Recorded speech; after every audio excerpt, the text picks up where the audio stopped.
Amélie, Oui. tu présentes ton premier film aujourd'hui à Cannes. Oui. Ça fait quoi d'être à Cannes? Waouh. Voilà, ça fait waouh, ouais, c'est très impressionnant. Surtout de voir les gens qui attendent pour venir voir le film, la salle est complète. Donc ouais, c'est très impressionnant, c'est très impressionnant. Et ça fait quoi d'avoir un premier film? C'est d'autant plus impressionnant.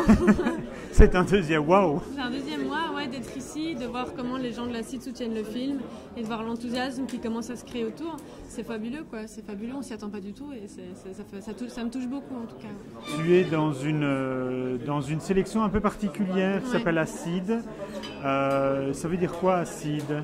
Mais c'est une sélection en fait faite par des cinéastes, donc c'est-à-dire que c'est des cinéastes qui choisissent les films par coup de cœur, donc pas par sélection, pas par critère, vraiment c'est plus des coups de cœur en fait. Et plutôt des films indépendants? Plutôt des premiers films, plutôt des films indépendants, plutôt singuliers, des films sans distributeur, faits avec des petits moyens. Mais ça dépend, il y a aussi des films avec distributeur, mais c'est vraiment plus l'idée du coup de cœur et du film singulier qui pourrait peut-être pas sortir en salle et être vu, et c'est donner une visibilité à ce genre de film-là. En parlant de petits moyens, c'est un film que tu as fait avec tes propres moyens. Tout à fait, ouais. Donc j'avais pas trouvé de producteur.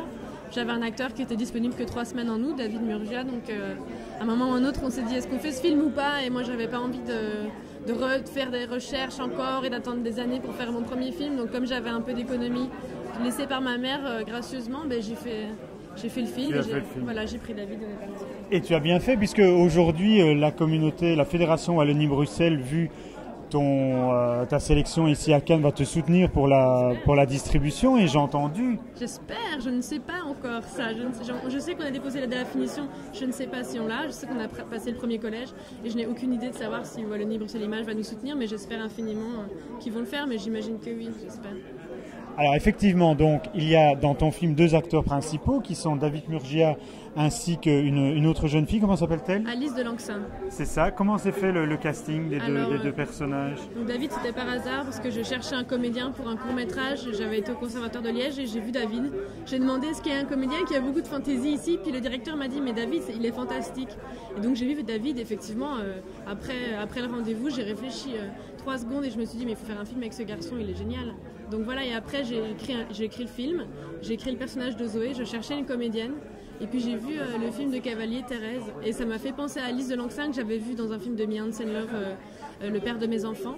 Et du coup, je l'ai contactée et elle avait un peu peur au début, puis elle est venue, elle s'est lancée dans l'aventure avec nous.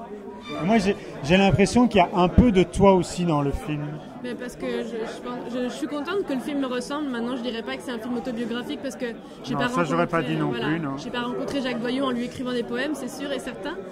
Si vous voulez faire un lien avec ma rencontre avec Jacques. Ouais. Mais évidemment, c'est des questions que je me posais à 20 ans et que j'avais envie de mettre dans le film. Et évidemment, le film me ressemble, et heureusement d'ailleurs, parce que j'ai pas envie de faire des films qui me ressemblent pas.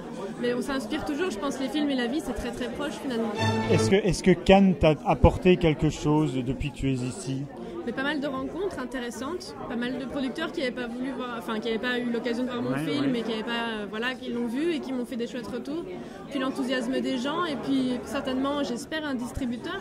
J'espère que cette projection va nous amener quelque chose. Ça va vraiment se jouer maintenant, j'ai l'impression.